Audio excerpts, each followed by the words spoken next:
Please go ahead, sir. We are live now. Good afternoon, all of you. I'm Jaidev Sharma, Head Chemical and Petrochemical from SOCHAM. I welcome to all the panelists and audience for today's webinar, and thank you for sparing your valuable time to join us for this particular webinar. We look forward to a good discussion, which will help us in reforming the sector more.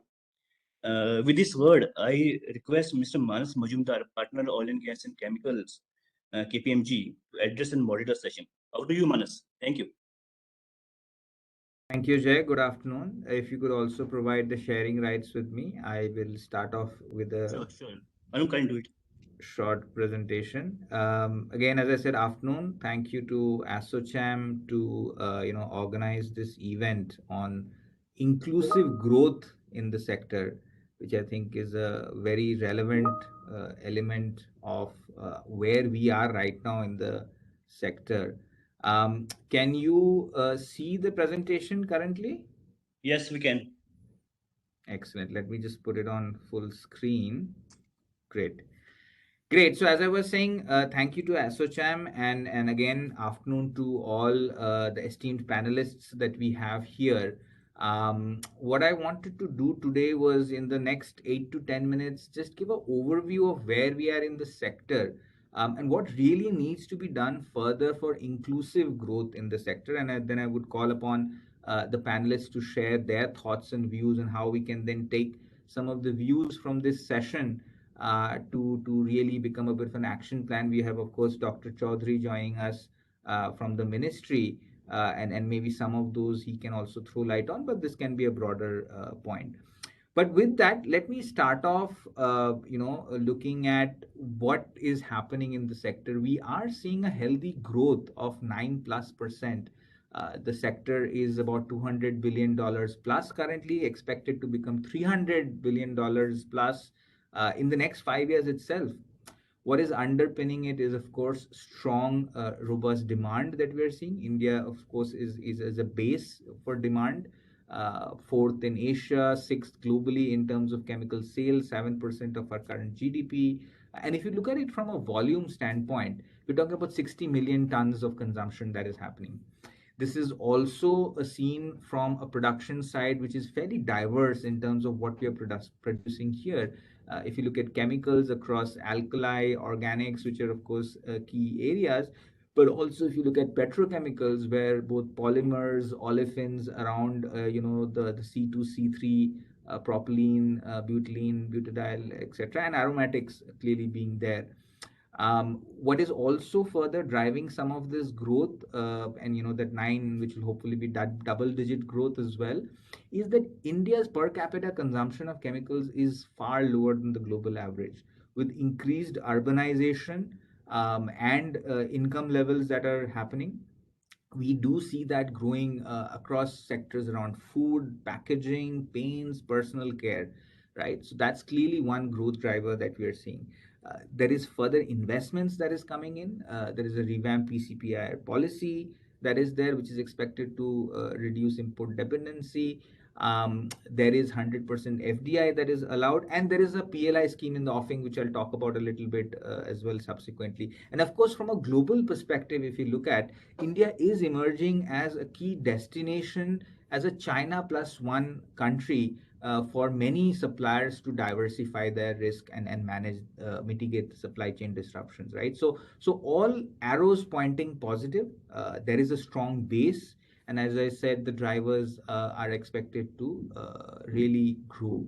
Now, where do we see some of these opportunities coming in, right, across the chemicals and petrochemical space? So if you look at a value terms, again, exports is about $41 billion, imports is about $56 billion. So India is, in a sense, a net importer, right? So the chart that you see here is essentially the net exports, and if it's negative, obviously it means we are importing. And clearly there is a significant degree of imports that is there throughout, except barring a few, whether it's chemicals and petrochemicals. And so India, by and large, is a net importer. And I think the focus, therefore, is in two parts. First, to reduce those imports to become domestic self-sufficient, and then why not become an export hub, right? So those are the two steps that can be looked at. And if you look at some of the opportunities that I would look at, or areas to focus on, clearly organic chemicals, that is the biggest, that pink arrow down, the bar down that you can see, but equally also inorganic and organic chemicals. And of course, I don't know if Mr. Malhotra will be joining. Gujarat Fluorochemicals is one of the larger alkali players, right?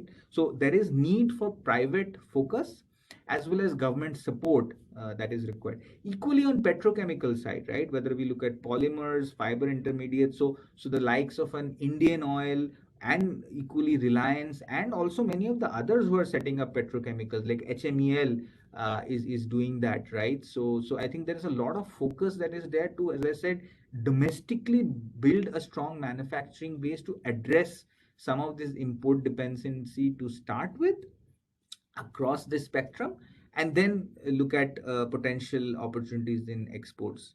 Now, this is easier said than done, right? There are challenges, of course. The PCPR I just talked about, they really haven't realized their potential. Dahej is probably, the exception rather than the norm. When we look at the PCPR zones, infrastructure facilities are still inadequate in many cases. The integrated availability of which is both around ports, logistics, even capable labor.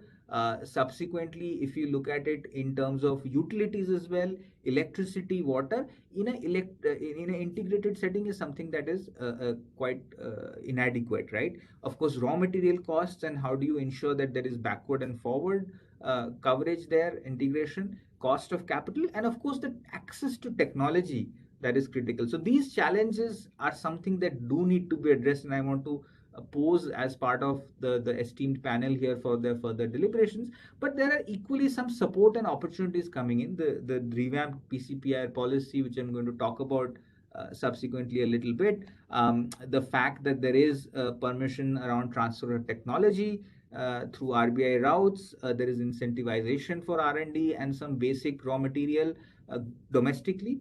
Globally, of course, India is seeing a lot of interest, and I can tell as consultants, we are seeing a lot of our international clients looking and saying, you tell us what is happening in India, and we are doing a lot more. And the best way of telling a transaction, and I would use consulting as a lead indicator there, is how many feasibility reports we are doing, right?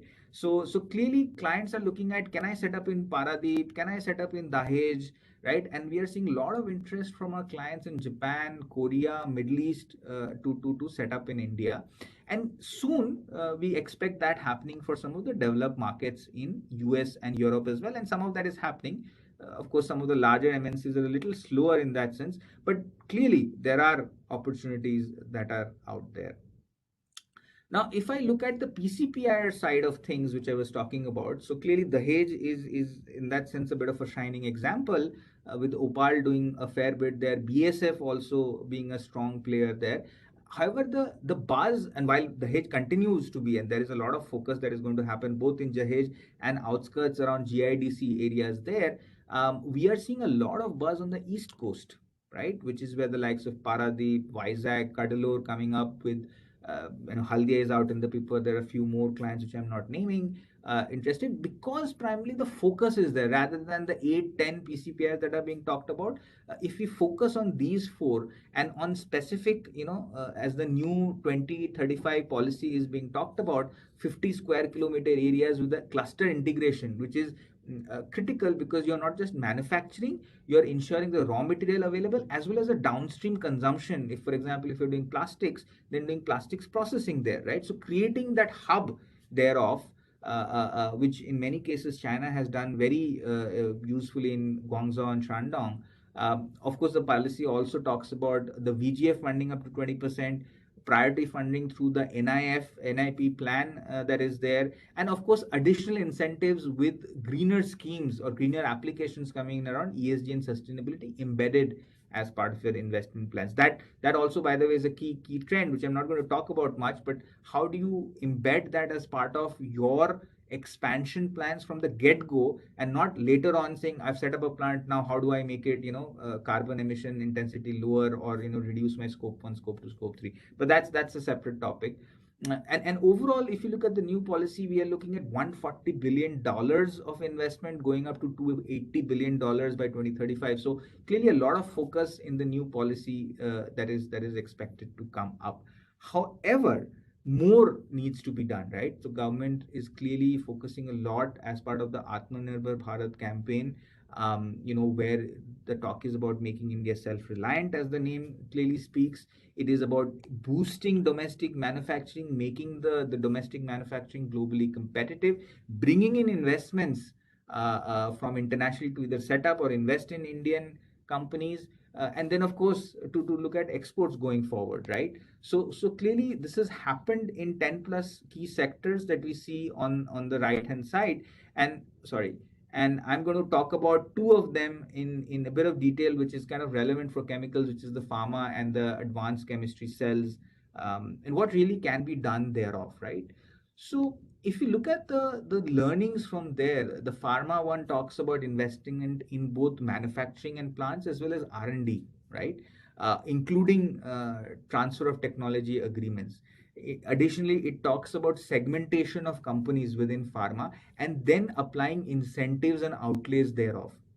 Similarly, if you look at the advanced chemistry cell, it is incentivizing both domestic manufacturing as well as international manufacturing, right? And it has an outlay of 18,000 crores, wherein there are cash subsidies or incentives directly on output based on 2,000 rupees per kilowatt hour of ACCs manufactured, right? And in addition to, of course, these output based incentives, there are incentives on investing in R&D, because ACC is again somewhere where technology is critical, which is also to an extent true for some of the chemical segments in the sector. So if I were to kind of then bring all of that together in terms of some few points I would want to put on the table here, is there is a need for a segmented and specific PLI scheme which covers the sector, because there are 10,000 plus players out there. It is very fragmented. A single one size fits all will not apply. That thinking is being done by the ministry. I think that fine tuning is required, and I think ASSOCHAM as a group is happy to support. The eligibility criteria needs to cover it accordingly, right? As I said, the focus has to be on areas where there is import dependence, and I gave an initial indication of the sub segments, and then we need to get to the actual molecules thereof within organic chemicals, polymers, and fiber intermediates. And then also looking forward, I would say, in terms of where do we really see the growth happening, and then focusing on some specialty chemicals which will open doors for exports and not just domestic self-sufficiency. So these are just some 4 or 5 elements I wanted to pose to the panel to further discuss and set the context of where we are in the sector and what further could be done. And with that, I will conclude and pass on to the other esteemed panel members to share their thoughts. Thank you.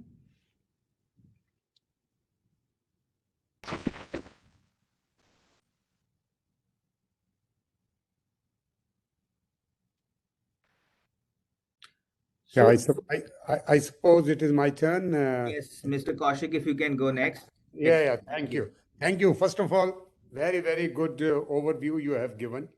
And I think opened the door for really making more specific comments. So before I start, from my own behalf and also on behalf of the ASSOCHAM, I would like to welcome all the audience and the esteemed panelists today. And I think we are coming to the close of the year, and we are just actually trying to set the agenda for the next year. And I'm actually very specific on one area that, there is always this white paper. There is always this, built up some kind of a recommendation list. That is one thing which is important. It's a part of the process. It must be done. But it is also very important that the identified areas, they must be placed somehow through a process in front of the policymakers who matter, and at a dialogue stage, not when the bus is already moved quite a bit. So, and then it becomes more like a reactive advocacy.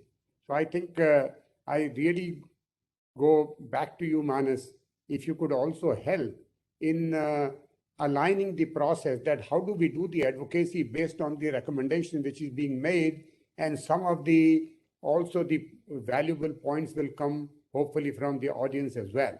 So I think implementation of our recommendation should also be given sufficient time in a smaller group or whatever you recommend, we will do that.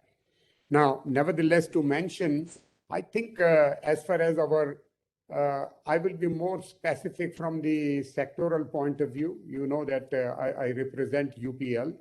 We are the largest agrochemical company in terms of manufacturing and the business in India. Globally, we are number 5, total revenue of $5 billion. And manufacturing is our DNA. 95% of what we sell is we produce. So therefore, that's, production is so much enriched, in our strategy. And globally, we have almost 50 manufacturing units, about 11 or 12 sites in India. So there is really a great focus, and especially in India, to produce, the products. We try as much as possible to align our objective with the national objectives, national priorities. And therefore, as you rightly said, the import substitution really is number 1. And which is more for the domestic, and also part of it is for the export. And that is where we find that this scaling up becomes easy if you are able to manage the portfolio, which is for the domestic and as well as for the export. So therefore, you are able to do that. Now, to achieve this to a sustainable success, I think what we are advocating is we need to identify this end-to-end manufacturing value chain. And of course, as a company, of course, we identify our chemistries, our products, etc.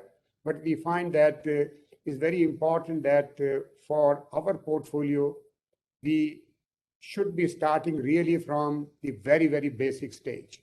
So otherwise, in the past, our agrochemical industry, we had always this N-1 or N-2, but we said no. We discussed also with the ministry. A lot of support we get from the government of India, especially the Department of Chemical and Petrochemical.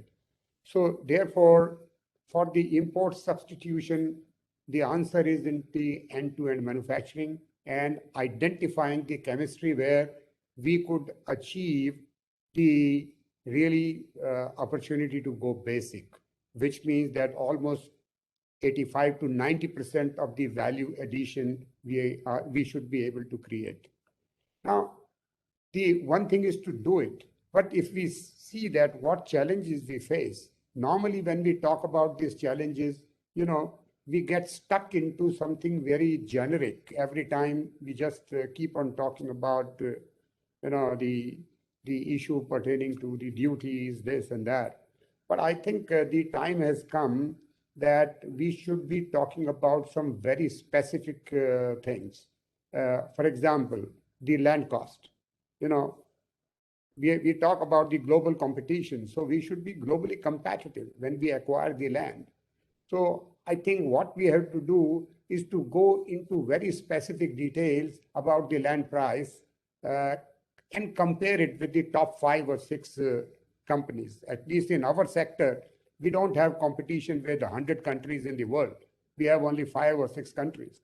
So sector-wise, if we are able to just compare, the cost of land, so cost of gas, cost of power, cost of the external logistics rather than internal logistics. So outside the manufacturing units, what sort of, the differences are there. So that gives us some more sort of data points and really be focused on what matters to become globally more competitive, etc. So that's the point 1, which I thought I mentioned. The second area is the China plus 1 or alternative to China.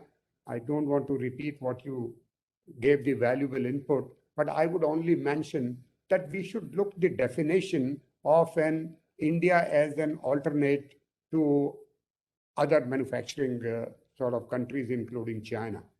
I think it is just not the manufacturing. has the component of the market size of India alone. Because often then we say, well, Vietnam is also moving fast, Indonesia is also moving fast. But I think the market size also very important. And in that sort of a position, India definitely ranks next to, quite comparable to China, or at least next to China. That is one part. Similarly, there are other such areas of being a competitor. So I think we are also the global competitor. We are the market size itself is pretty strong. And then we have the really ability to become the global players. And not the global players only from the production point of view, but we are in a position to do the, let's say, corporate footprint in the destination markets. And that differentiates us also from China. For example, China would perhaps work, at least in some of the sectors that I am familiar, is to just look at the national distributor in a country and leaves the job to be done by that distributor locally. So, but that's not the only model. The alternate models are basically to create a very classical footprint in the target markets, which could be 70, 80, 100 such markets. And that gives the sustainability, that creates the engagement of creating your the larger production here and still closing the supply chain loop in the destination country. That gives really the sustainable position, and then we can say, yes, we are sustainable, alternate to China or China plus part. So I think we are well positioned in terms of the resources, whether we talk about the technology related people, our engineers, the large strength of the engineers we have. So we need to be also focused from the engineering point of view. If we have to build the plants, then of course you need the equipment. So it is not just the chemistry part, but parallelly the value chain from the engineering point of view also need to be domestically coming up, so that we are able to position ourselves really as one of the top 3 manufacturers or the manufacturing hub.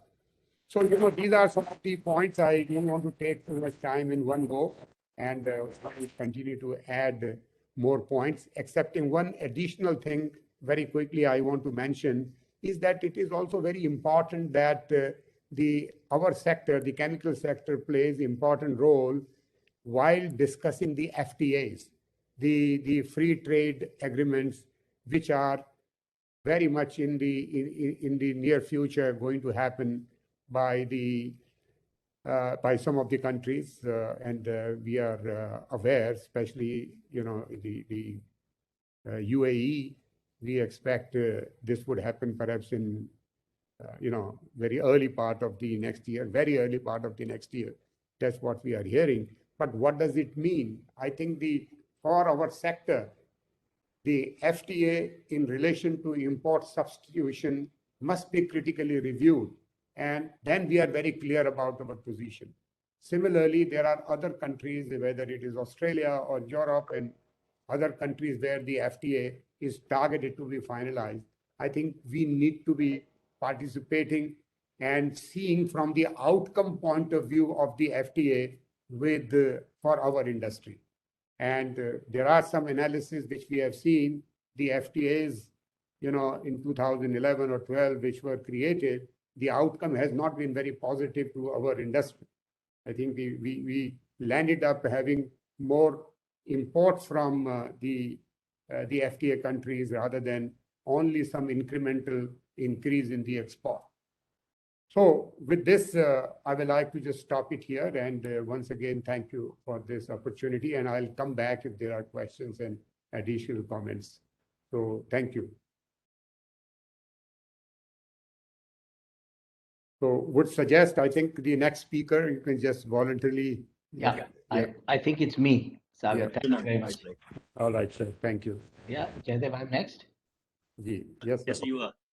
All right. So, good afternoon to all of you again. I'm following two excellent speakers before me, so I will try and add to some of the interesting points that they have made. So firstly, let me just thank all of you for taking the time to attend this session where we're going to talk about, I think, what is often underestimated, which is the impact of the chemical sector that we can have, it can have in India, the growth of the chemical sector. It's a really important sector, which I think is probably underrepresented for India. The chemical sector in any economy is special because it is the basic building block for all manufacturing activities, whether across all consumption sectors. So, it could be food, it could be cosmetics, automobiles, agri, pharma, electronics, construction. I can go on and on, clothing, anything else you can think of. And countries that have a strong chemical industry will always have an advantage in the long run. So it makes a lot of sense for us to really focus on this chemical sector. And we have the basic building block. We've got really good talent in India. We've got the skill level through our colleges and industries. We've got entrepreneurs who've set up companies. UPL is a fantastic example. We just need probably another 20 UPLs. One is not enough. And that's the kind of stuff that we want, which is really homegrown for us. The global chemical market is going to grow. It's projected to be 4.9, just under $5 trillion by 2030. And this is from a base of $3.6 trillion today. So most of this growth, where is it coming from? It's coming from APAC region. And in the APAC region, you look at three segments. You look at China, which is a monster. It's huge. You look at India, which is very, very attractive. And then you look at, the other countries in APAC, Southeast Asia, Pacific, and so on. So this information I picked it up from a McKinsey report. And within this, it shows over the next 10 years, the highest growth rate is going to come from India. So big opportunity for us in India. Another important aspect to look at is the attractiveness of this market. So one is that, yes, this market is growing. How attractive is it? And if you look at total return to shareholders over the last decade or so, it's been globally, shareholders across the globe, global markets have given a 12% return, whereas and chemicals is the same globally. But in India, it's 18%. So not only do we have a big opportunity of big growth, but it's also a very attractive segment to participate in. So what we're looking at is strong growth and attractive, market industry. So the question then arises, what do we need to do to become a more material player?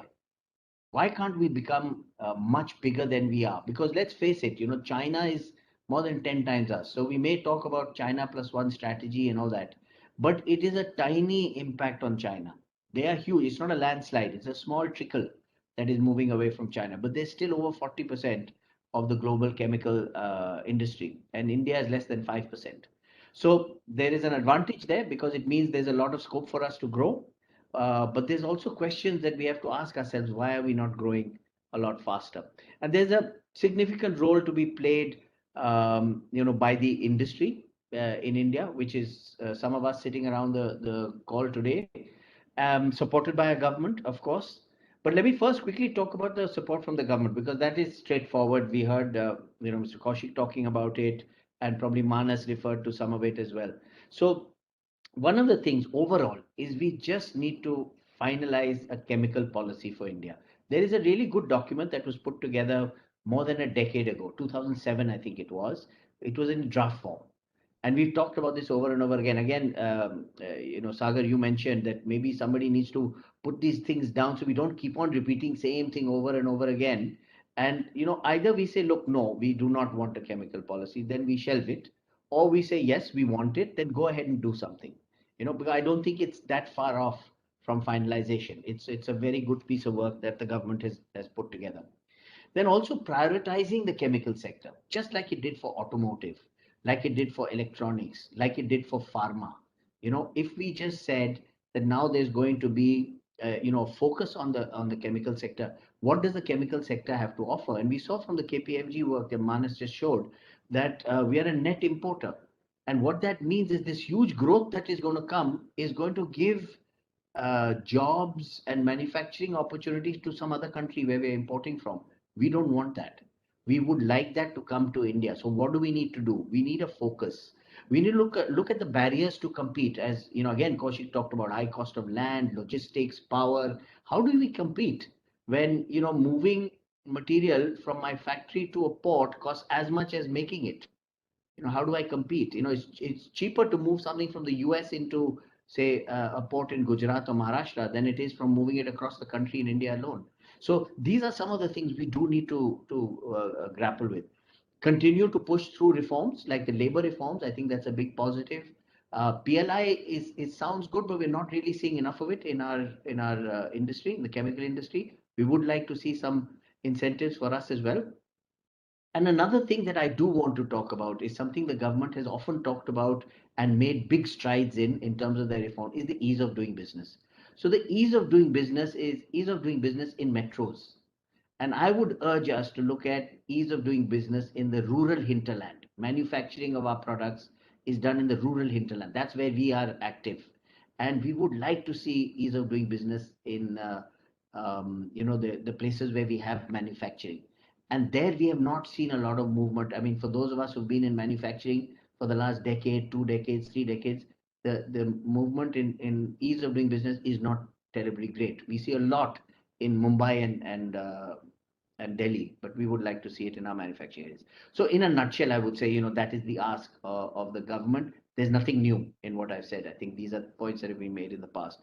But there's a much big laundry list I have for the industry. What can we in the industry do? One of the first things is a much stronger focus on safety. Absolutely essential, because what that does is it creates in the mindset a perception of what our industry is all about. One accident, one non-compliant player, and it tarnishes the whole industry. We're all painted as it's an unsafe industry, which is not true. It is not true. So I think we do need that stronger focus. And how do we get it? We need to self-regulate. As an industry, there's so many industry bodies, like ASSOCHAM is one of them. There are many others. We need to self-regulate. We need to regulate ourselves. We need to call out amongst ourselves where we've got issues and help those companies to overcome these issues, whether it's on environment or it's on safety, because the non-compliant players actually damage the environment. You'll see pictures in the newspapers of some water body that is being polluted and so on, which is not representative of the larger players or large number of players in the chemical industry. We spend a lot of effort to clean up our effluents, and many plants are zero effluent and so on. And this is not really understood by the public at large. And this also has an impact and an influence on how we attract talent to come and join our industry. We would like our industry to be an industry of choice. So we don't want chemical engineers, chemistry graduates to go into banking or into consultancy. Sorry, Manas, I don't know whether you're an engineer or not, but I would like to keep the engineers coming into manufacturing. Manufacturing is a wonderful sector. It gives a lot of satisfaction. It gives a lot of a sense of achievement where you really see something, and it's a wealth creator for the nation. We have to get into manufacturing. So to make it more attractive to the young people coming out into the job market, we do need to focus on our image as well. We do need to self-regulate on matters of environment and safety and so on. We need to invest more in innovation. Third point, we need to invest a lot more in innovation. We need to get into more higher value products in the value chain. Specialty chemicals in particular in India is doing really well, but we need to get into much higher value products. Because there again, you see, like when you make mobile phones and so on, you'll see some of the more high value items are being manufactured elsewhere, and they're assembled in India. So we need to get into the process of manufacturing them in India, and we can supply the chemicals for them made in India as well. So these are some of the things we need to look at. So invest more in innovation and get into more, go up the value chain into more high value things. Then focus on CDMO, which is Contract Development Manufacturing Organization, for big global players. Latch on to some of the big global majors and do contract development manufacturing for them. And this is where we have the capability, and some companies in India do this very, very successfully. We need to spread that a lot more. And this is part of the inclusive um, growth, because it's not only the purview of the big players. These are people with good asset understanding, good manufacturing on the ground, and a little bit of good development in manufacturing efficiencies and so on. So focus on CDMO. That's the fourth part. Another part I would say is play a lead role in cutting CO2 emissions. And this is again for the country. We have made big commitments in COP26 and all that. So what can we do to really assist in that, play a lead role? And this is focusing on scope 1 and scope 2 reduction through internal efficiencies on utilities. Again, I think I heard, I think it was Kaushik or was it Manas who talked about that, on looking at internal efficiency, looking at utilities, looking at vehicle transmissions and all internal to us for scope 1 and scope 2. And then look at scope 3 in parallel, which is for our products and services. So look at all this together. Now, I've heard some people say, but we are a small company. How can we focus on that? That is not relevant, because whether you're small or big, if you want to export into Europe and so on, you will be paying a carbon tax. Whether you're small or big, if you're going to pollute the environment, if you're not going to control your CO2 emissions, it's going to impact us in our ability to meet, the targets that the nation has committed to in Glasgow recently. So these are some of the things that our industry can do. Focus on developing technologies to reduce CO2 generation. That's another thing. There are some technologies I've seen. Some companies globally are actually focusing on that. I think that is a focus. If we bring in India, it'll give us a lot of scope globally. And here we can work with academia as well. We've got some outstanding talent in our academia in India. And the last point I would say from a manufacturing perspective is bringing in more and more digitization, bringing in more and more contemporary technologies in manufacturing. So while initially you would think, but by doing this, this is a step in the wrong direction, it'll cut back in employment numbers and so on, I would challenge that. I'm saying in the medium term, maybe, but in the longer term, we have to do this so that we can create higher quality jobs. We don't want to create jobs where people are carrying bags on their head and charging them into vessels. That's not really something that is sustainable for us, and that's really going to take our GDP to the next level. We need to do what China did. They started this way, but then they moved on to state-of-the-art technologies for their manufacturing. And with that, they captured more of the global market and they got growth there. That's what we need to do. So you get that growth and then you get more jobs, and these jobs will be higher quality jobs. So these are some of the important points that I would put on us to be able to do from a manufacturing perspective. So with the support of the government, coupled with a focused push from our industry, we can create a really big impact on the attractive global chemical market. But the key challenge is for industry and government to work together closely on some other issues as well.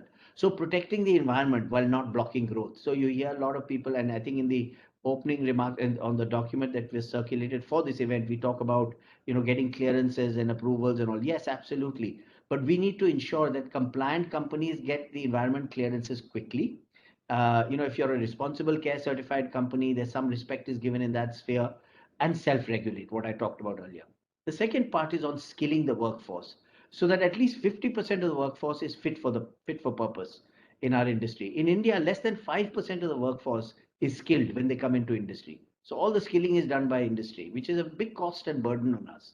This figure is over 90% in Korea. It's over 65% in the US. It's a difficult thing to achieve, but we have this thing about Skill India. We've got a skill department in the government. So we need to work together to create skilled employees for the chemical industry, right? Bringing blue collar workers in who are fully skilled. When they come in, productivity will improve. Just the quality of our industry will improve significantly. So and move away from everybody learning on the job entirely as is being done today. And the third part would be to support the sustainability agenda and to help improve air and water quality for the nation.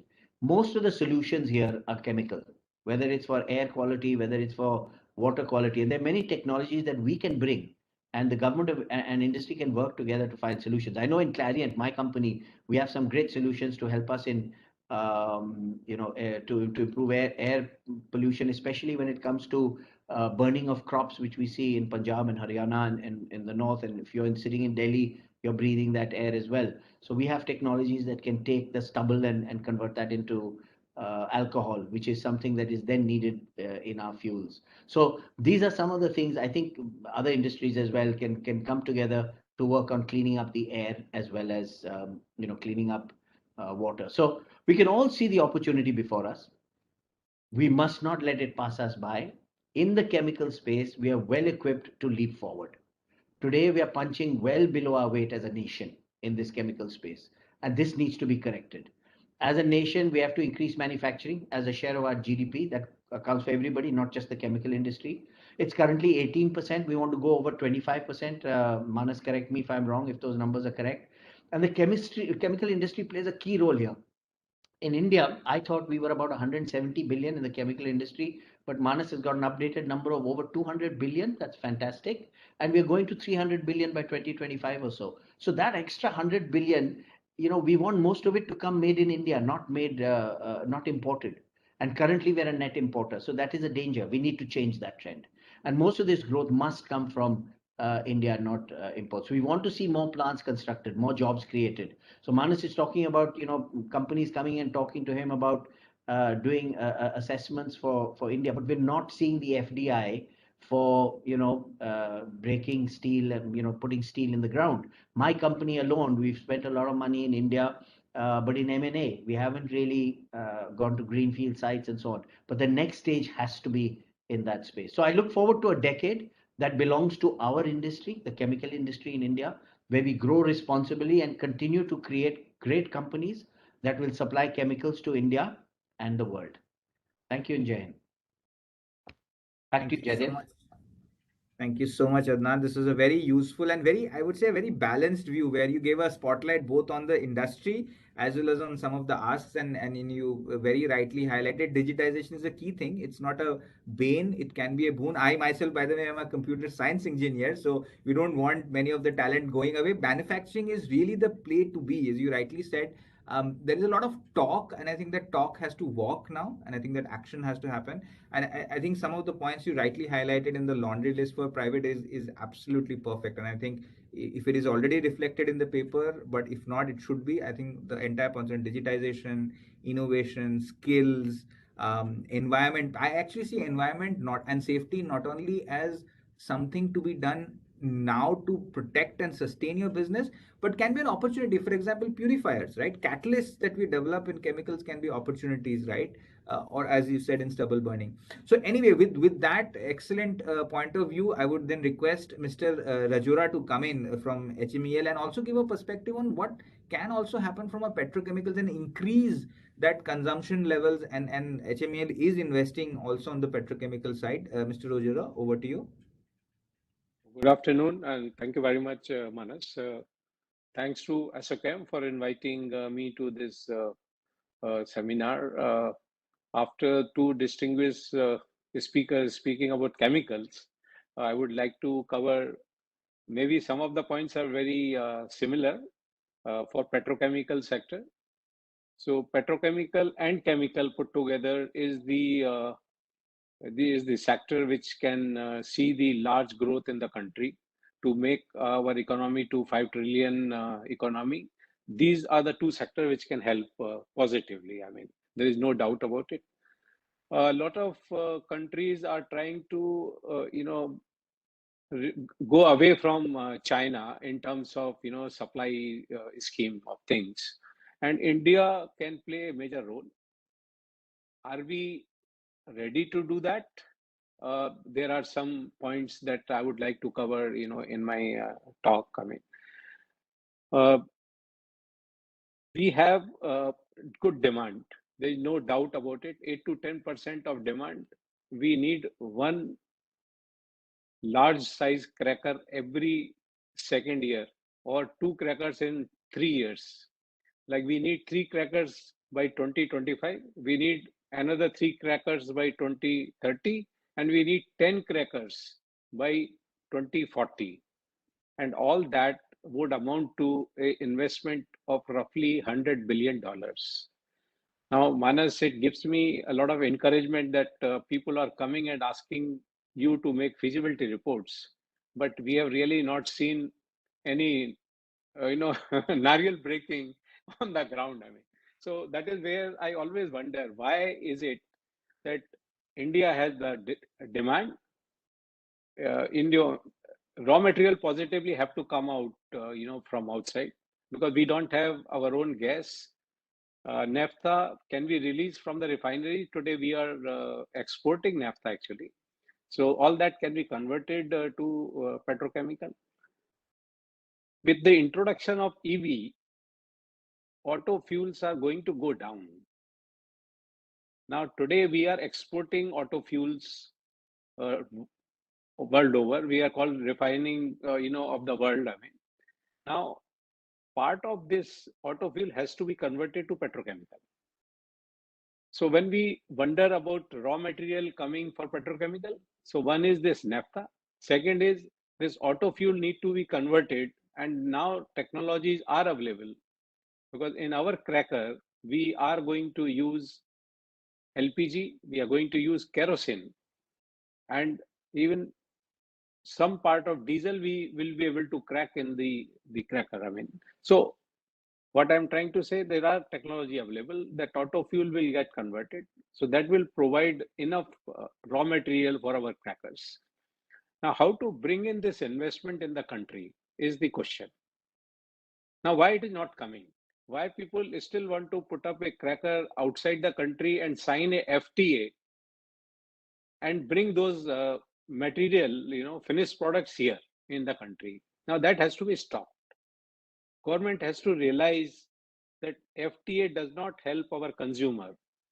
All the FTA benefits are taken by the supplying company. Japan is bringing PVC today, but they are not bringing PVC at the reduced rate. All that benefit of FTA they have taken to themselves. I mean, so FTA is not helping the consumer. FTA has not helped our other sectors in terms of higher exports. So then what are we, signing it for? And especially for petrochemical, olefins, we should never, put in these lines into our FTA. Like UAE also, they produce no PVC, but they are asking for PVC line to be opened for them. What does it mean? They want to bring in PVC through UAE to India and take all that benefit to themselves. I mean, so FTA positively, my other two friends have covered, but similarly, it is damaging petrochemical industry as well. So government should give it a thought, serious thought, that are we gaining somewhere or no? There are no gains. In the past, at least, I have seen no gains. Then second part of it, why investment is not coming in this sector?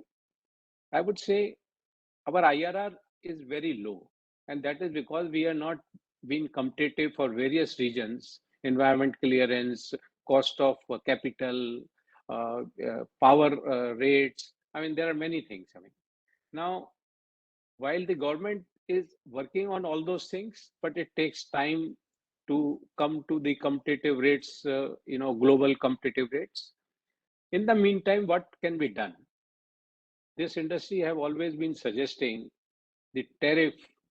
Our tariffs are brought down so low compared to even like lower than what is required. I mean, so 7.5 positively can go up to 12% and increase the IRR for the industry. Then people will come and invest. And I'm sure, Manas, when you are making feasibility report, you would be saying that it doesn't make sense to put up in India because IRR is so low. If you were to get that extra money, extra boost to this industry, then the industry will come. All the 10 crackers, 15 crackers will come in the India. And that is what is required.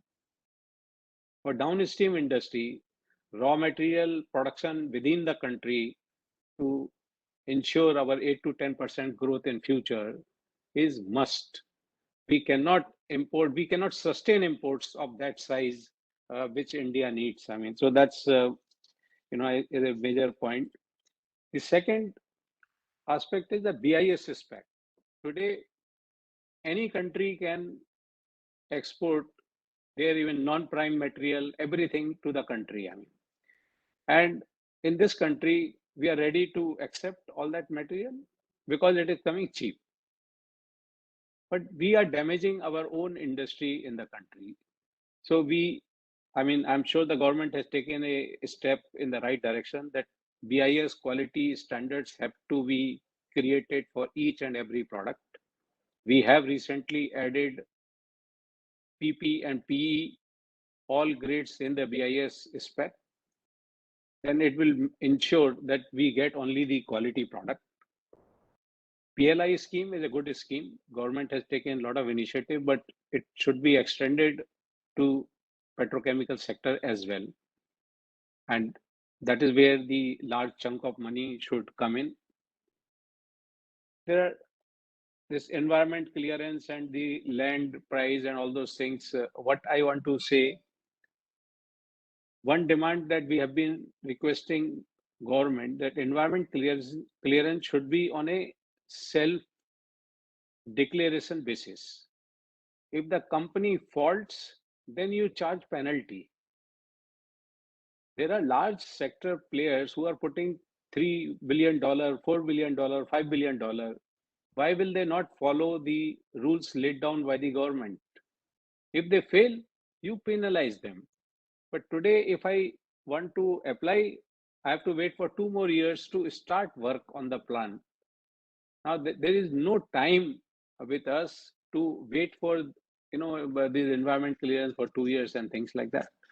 So this is one aspect where government can positively help.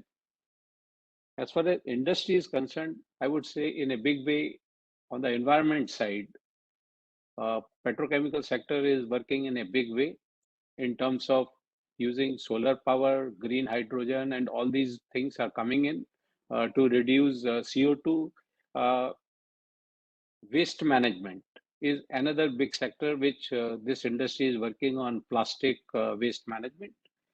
To make life sustainable, this industry is working in a big way into these aspects. I would also like to cover on this digitization. I think there is no doubt that any industry, whether it is chemical, petrochemical, or any general industry today, nobody can survive without digitization. And one example I would like to give, what happened in the pandemic. We could work only because of digitization of our processes, that our plant could run, refinery could run more or less at 100%. We could supply all over the country without much problem. People could work from home and still could deliver. I mean, that help came from digitization only.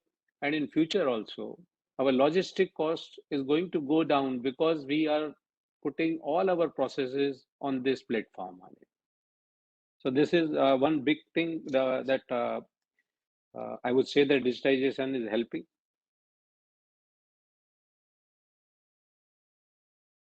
I would, in the end, I would like to say that government can positively help in 2-3 things. One is this tariff. They should correct this tariff by providing high IRR to this industry.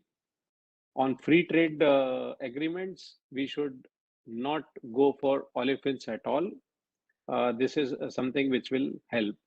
Export incentive is another area where government can help to growth of the petrochemical industry. Thank you very much. Thank you so much, Mr. Rajora. Very interesting points. I mean, you stressed some of the ones that were spoken by the other speakers, but I would take 2 points. I mean, one is, of course, your point on FTA, that the devil is in the details. One should not just go for something without really working out the ramifications and the implications thereof. So is it being used as a backdoor route or channel in some cases? So I think the detailing has to be done. I think that's clearly one of the key points that you highlighted. But also another thing that you said when you talked about the sector also, the whole aspect about not just, of course, decarbonization, but waste management. In fact, this is a theme that is very common for some of our global clients around the whole recycling and circularity, especially Mr. Rajora, this comes from a plastic standpoint as well. Rather than creating virgin plastics, can we use some of the recycling? Reliance in India is, of course, doing some of it. But I think more, as you rightly said, that can be done by the sector, not just petrochem, but of course chemicals also to some extent. So thank you so much, Mr. Rajora, for your inputs. And now let me invite Dr. Vishal Chaudhary to comment. And honestly, Mr. Chaudhary, you are in a hot seat. I think there have been some asks that have been put of the government. But equally, I think the sector has taken on some initiatives on its own, as Mr. Kaushik, Adnan, and Mr. Rajora have highlighted.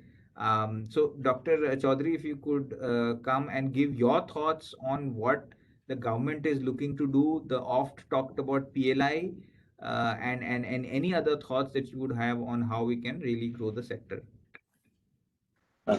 Thank you, Manasji. Thank you very much. Good afternoon, everyone. First of all, I would like to thank ASSOCHEM for giving me this opportunity and inviting me to speak in this very important session and webinar. And I'm also thankful to my department for allowing me to participate and share my views in this webinar.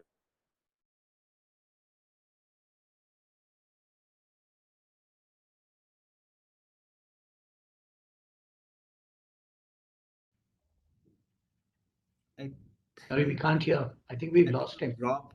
Yeah, we dropped Mr. Chaudhary.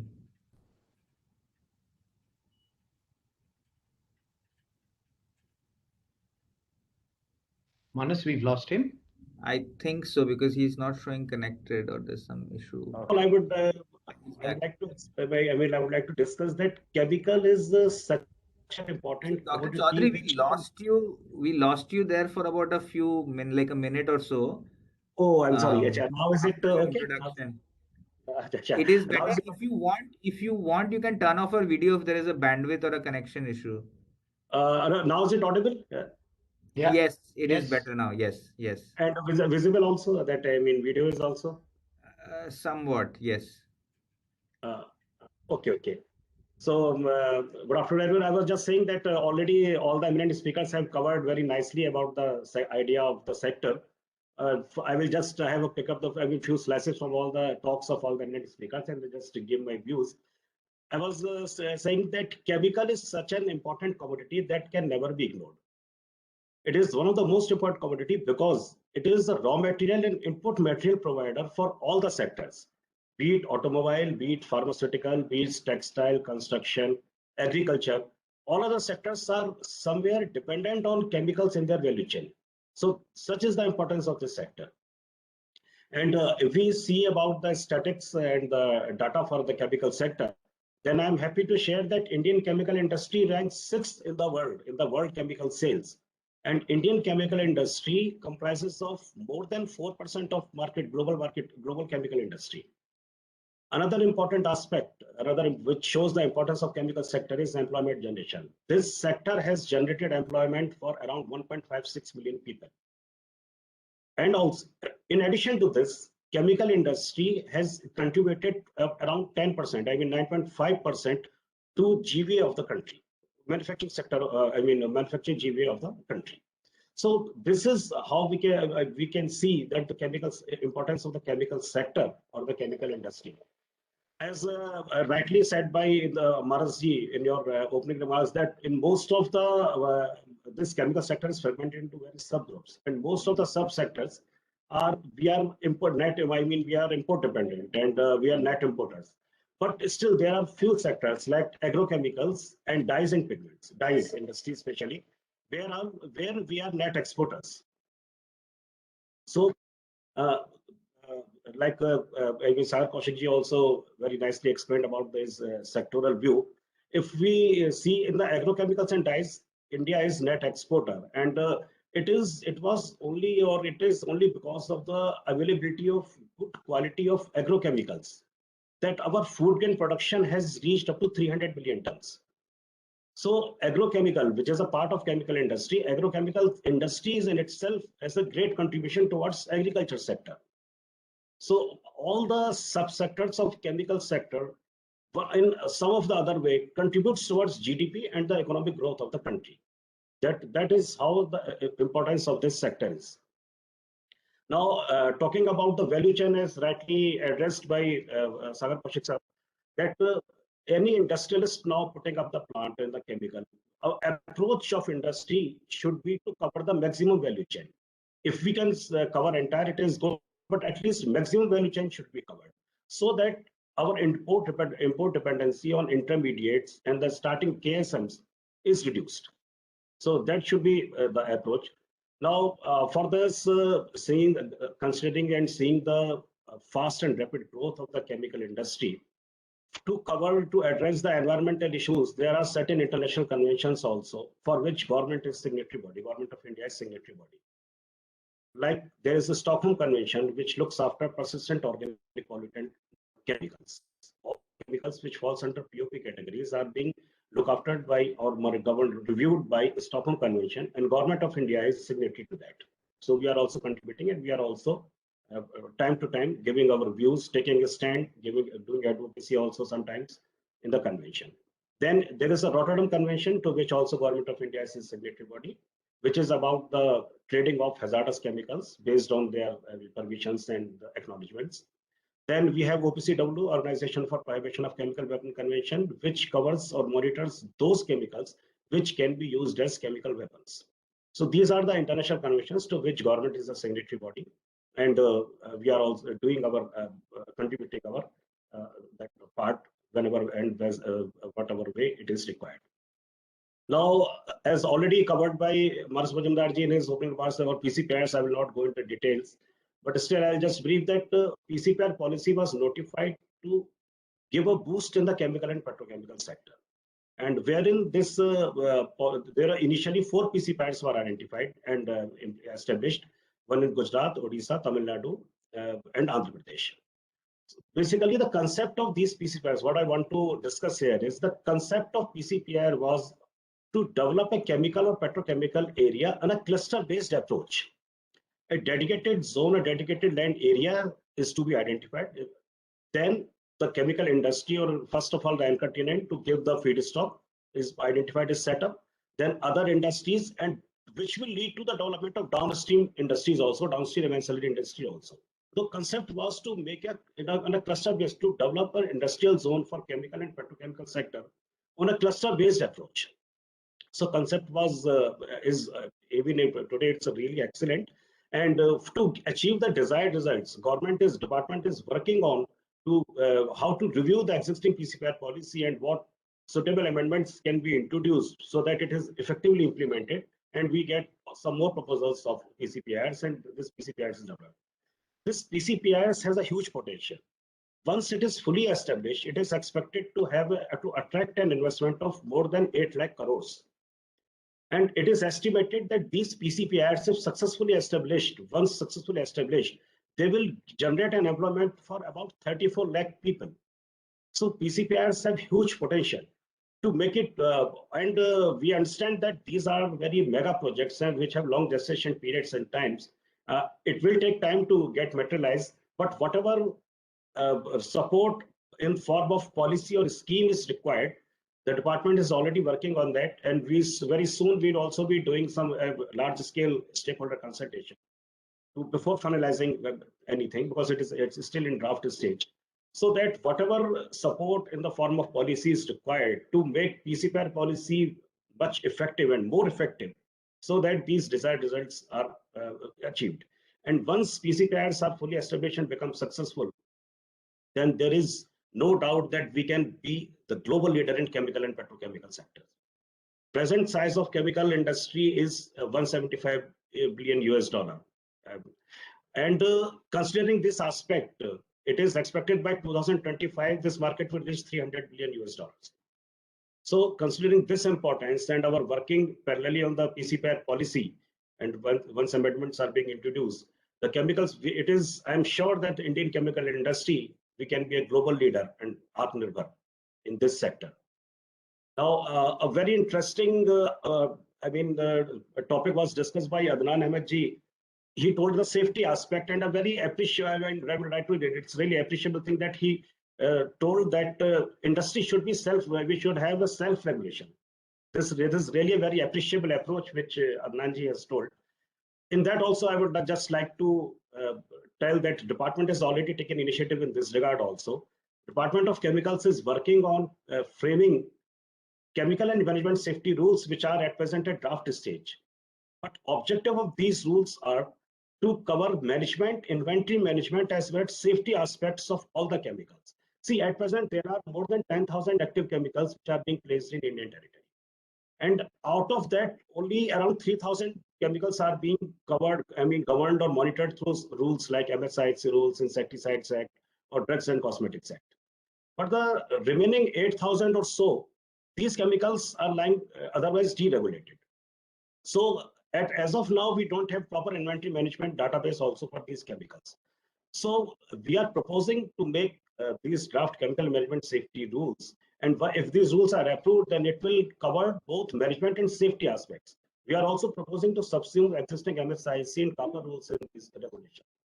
So once these rules will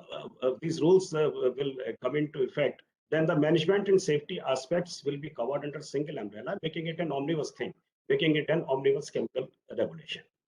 So another also, it was, that joint ventures and focus on research was talked about. In this regard, also, I would like to inform that department is in the process of setting up an online portal or such, sort of, in a platform wherein both the industry and the research institutes and academic institutes can come on the same platform. Industry can discuss their issues with the research institutes, and research institutes can also upload their ongoing or pilot successful projects for. Just 1 minute, 1 minute. Just I will be joining back, Marasi. Just additional secretary sir is calling me. But 1 minute, I will be back, sir. Only 1 minute. Sure. Manas, in the meanwhile, you can ask some question to the panelist also. Yes, that's fine with you. Sure, Jaidev. So yeah, as Dr. Chaudhary comes back, maybe I'll go back to you, Mr. Kaushik, and specifically again coming from a UPL perspective, stressing maybe more on the agrochemical side of things. Do you think some special treatment? Let me rephrase it: not special treatment per se, but specific incentives. Oh, Dr. Chaudhary is here. Go ahead, Mr. Yes. Chaudhary. Yes. Sorry for that. There was one parliament question, so additional secretary sir was asking about. Sure.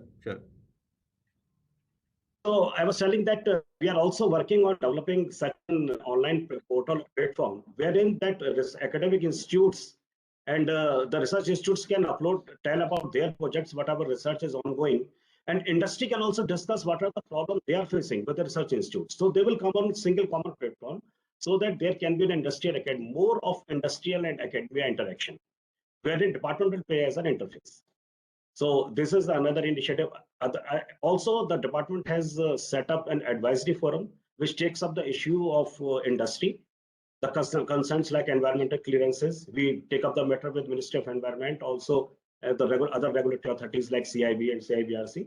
Department has now representation in CIBRC as well as the Central Insecticides Board. So we are also taking up these matters.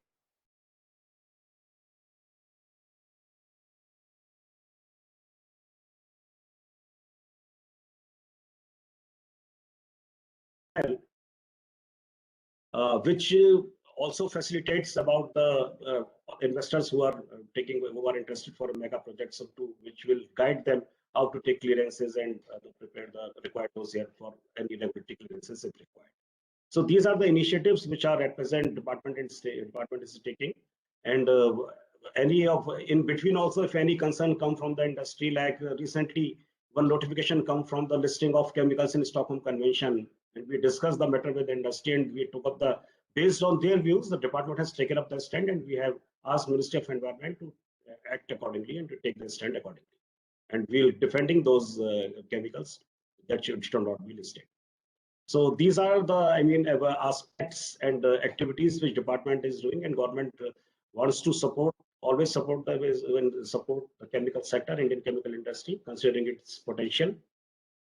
Another important aspect I would like to discuss, I will request industry actually, that sustainable development. For sustainable development, I would suggest that the adaptation of green technology on practical aspects should be done. Like green technology means designing of safe product through safe processes.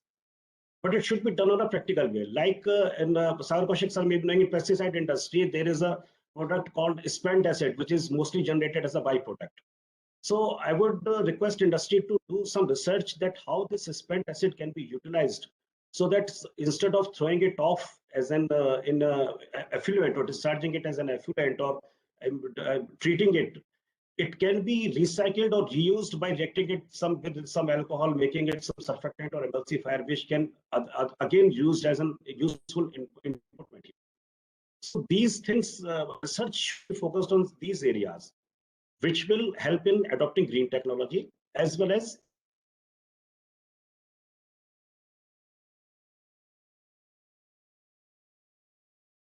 this is all from my side.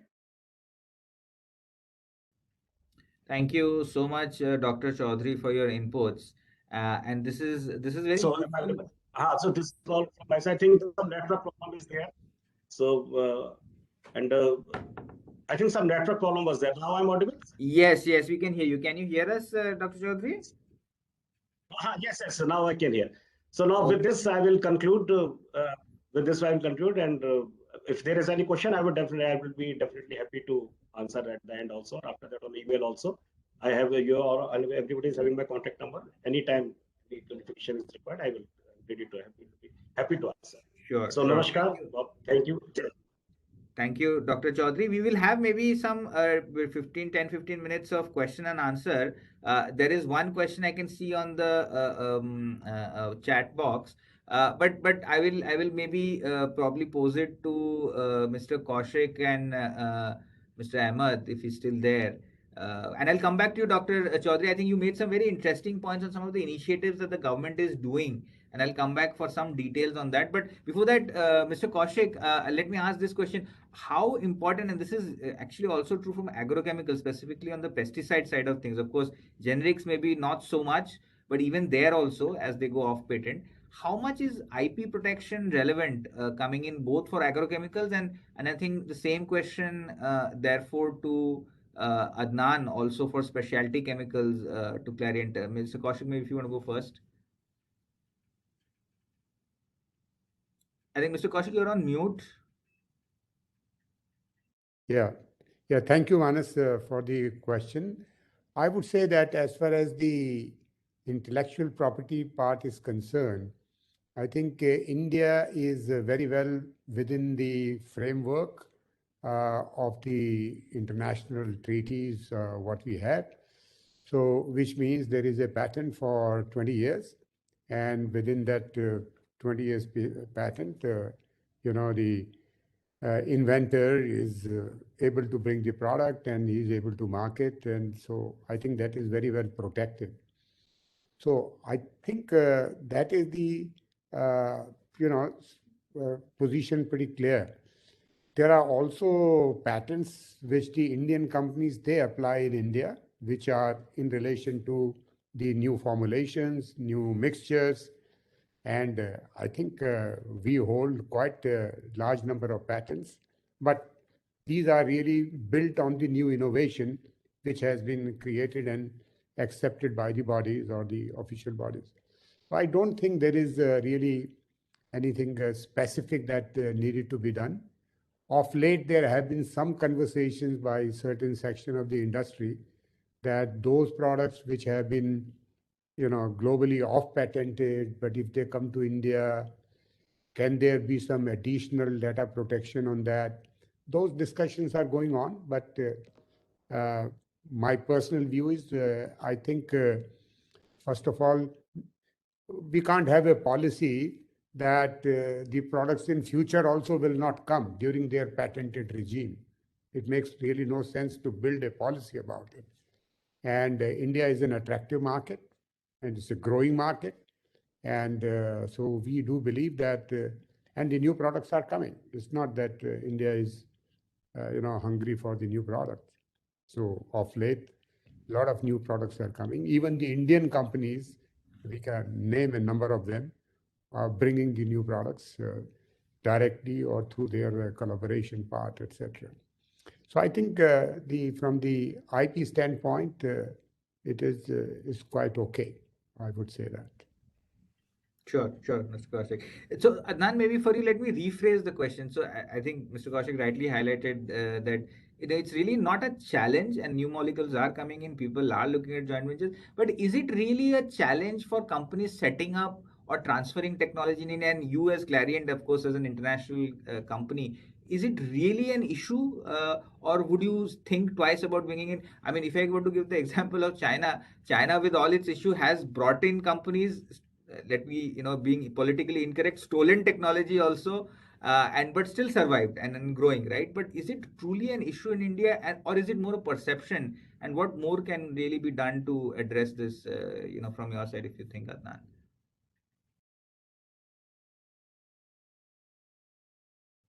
Sorry, Mr. Ahmed, you're on mute again.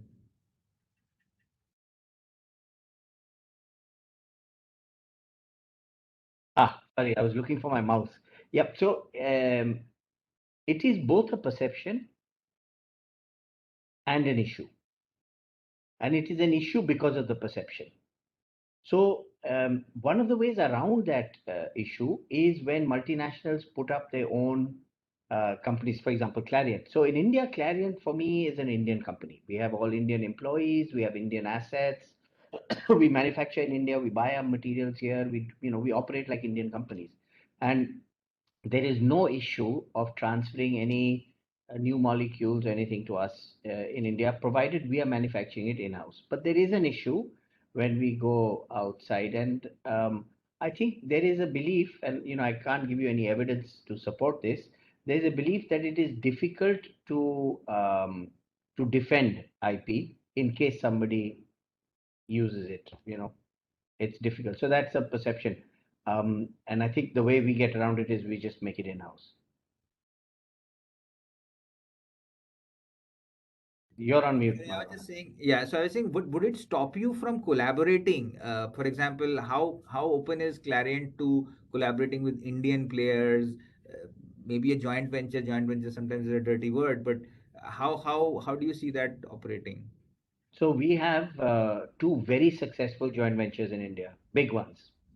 We have one, Sudhkemi India Limited for Catalyst, and that is the catalyst arm of Clarient in India. Very successful. It's more than 10 to 15% of the global Clarient catalyst business in India. And we also have now recently tied up with IGL and the Clarient IGL Specialties Limited, where we have green ethylene oxide, and we're bringing in some new molecules into that as well. So I think with our joint ventures, we don't have a problem, because we wouldn't go into a joint venture with somebody that we didn't have complete trust in. And both our joint venture partners are excellent. So it's almost like a Clarient partner. So there's no issue with joint ventures. I think it becomes an issue when you're finding a third party supplier.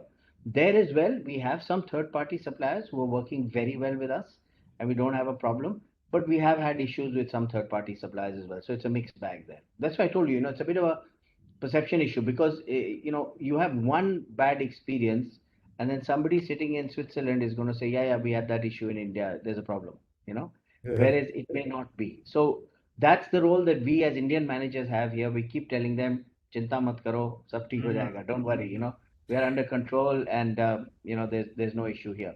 So it's, I may come here and say one thing when I talk to all of you, but when I talk to my partners in the global business, we will always give them the confidence that India is a great place to do business, because we believe that. No, absolutely. I think you're absolutely right, Adnan, that perception management, and in some cases, it's almost like marketing, because there are a lot of views, I would call it, and I would almost call them rumors, which are not true on the ground. But I think that communication or that dissemination is absolutely vital to take care of that. So I mean, today we are making cell phones in India. Apple is making iPhones. We make them in China and in India. So I don't think it's an issue if you know how to protect it. So Manas, I could just add to perception part, which just now has been mentioned.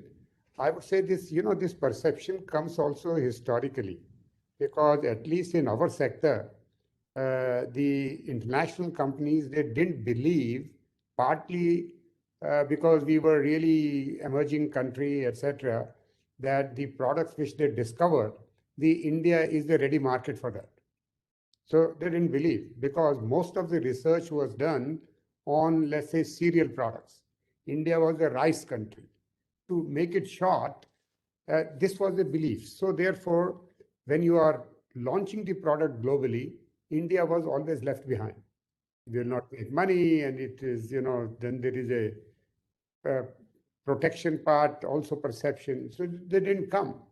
But then we started to really work on that. I mean, I took up the responsibility of the Asia Pacific in another company and all. And when we compared, we found that actually the farmers have the possibility to pay more money for a brand in India compared to that in Japan. So what are you talking about? Then India started to become part of the research targets. So everything starts from there. So I'm saying that, a lot has been covered, and India is on a different domain now. Now the India market is serviced at the same time the US market or the Japanese market would be served, provided the crops and all are the similar, and those are the different reasons. But not for the IP or these areas that the products are left behind or away from India. So this has changed, and the perceptions are also changing. Now the question is, because we are talking about manufacturing, what is the implication of this for the manufacturing? See, for one product globally, whether it is UPL or any other bigger companies, they will rarely have two plants for the same product. So that is where it's not the issue of the IP, it is the strategic relevance of that particular product to a market, and or the site which they already have somewhere. So we are from India, our sites in India, so we manufacture in India. It's not a question that why we don't manufacture in Brazil. No, to the extent it is required to be done, the support logistics part to close the supply chain loop in Brazil, we do that. So we have 50 plants outside India. It's basically also to do the production activity so that they are integrated as a part of the global supply chain, including the manufacturing part. So I think we have to just understand that that no activity India should agree where it is impacting the potential to manufacture or delay the manufacturing. That is not in the interest of the India. But yes, within the IP, if the product is there, yes, I mean, there is all freedom to act in India. Sure. No, absolutely, Ms. Sagar. And I think that brings me to the question of that while IP and perception are aspects, one of the hard aspects is the ease of doing business. And I think some of you were also mentioning that there is a lot of interest and feasibility, etc. happening, but why is there not much action happening? A large part of it is this ease of doing business. And I'll come to you, Mr. Rajora, here, because you also talked about this whole EC and clearances and all of that. It is the time sometimes while for us it's very easy to say that market is there, the demand is there, it's a given, the business plan works, even the IRRs to some extent also work, though there are many of you rightly highlighted things like logistics and various other aspects, but leaving that aside, just the whole approval process, what do you really think can be done to enhance and again, Mr. Rajora, maybe you can also reflect from a perspective, because HMEL is a joint venture between Mittal, which is a global private entity, plus HPCL. How easy or difficult is it, and what more does it take to really address this ease of doing business? Because people are interested, but then from interest to actually groundbreaking, a lot of things happen, and sometimes people lose interest, because exactly to the point what Mr. Kaushik said, if I choose between country A and country B, I might say, Acha, I'm making more headway here, let me go there. Right? So what more could be done, Mr. Rajora? I think, like as giving the example of HMEL. So we did not face any difficulty which I can quote that, which had delayed our project. So both our project, when we put up the refinery, as well as when we are now putting up the cracker, both $3 billion worth project each. So we did not face this difficulty for our project. But at the same time, we, get this feeling, this understanding from the industry members that this is how the projects are getting delayed. more so in the chemical part of the industry.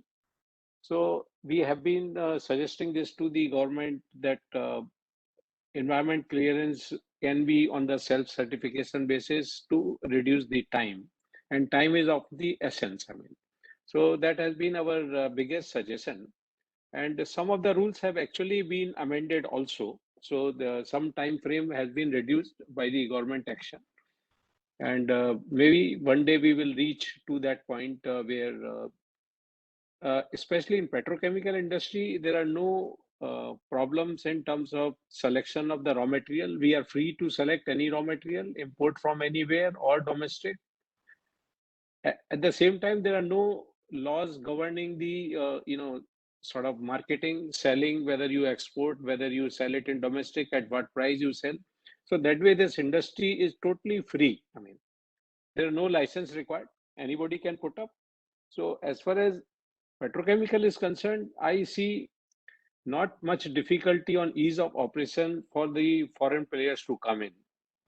But somehow they have got, this perception that India, it will be slow. I mean, maybe you can suggest that they all should look for Indian partner for big project and big investment. I mean. Indeed, indeed. And again, there, Mr. Rajura, as you rightly said, it is also a choice of partner, as Mr. Ahmed rightly highlighted. They've had a very successful, because in some cases joint venture is considered as unsuccessful, but Clariant has made it a success, and there are other examples. HMEL itself is a joint venture in that sense. It's a success that way. So I absolutely believe that that's possible. Let me then call upon Dr. Chaudhary to comment on this topic and see what more can be done. And let me pose this question slightly differently, because you also talked about various things about industry and academia collaboration for R&D. You talked about the PCPR, and maybe if you also want to talk about the PLI scheme, and what more, and also, sorry, last, I know it's a long multi-dimensional question, also on the land cost and acquisition that Mr. Kaushik, because that is honestly one of the biggest challenges. Sometimes you don't get land in a contiguous manner.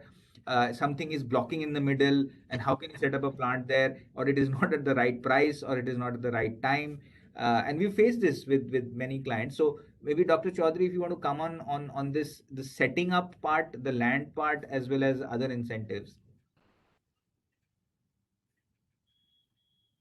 Manas, I don't think so. He's there. He left. Oh, I think. okay. I think Manas, you can go ahead and close the session, please. Okay, sure. No, I think this was very useful. I honestly think we scratched the surface.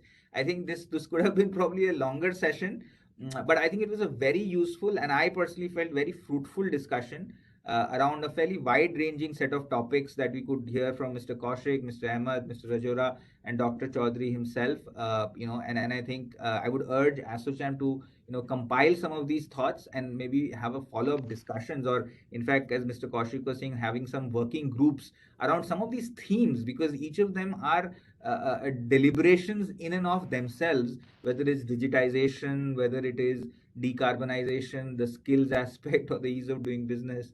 And all of these are pillars towards inclusive growth. So with that, thank you once again to the panelists and to ASSOCHAM. Thank you. Thank you. Thank you so much. Thank you, Anand. Thank you. Thank you. Bye-bye. Thank you. Amit, you can close the session, please. Thank you, sir.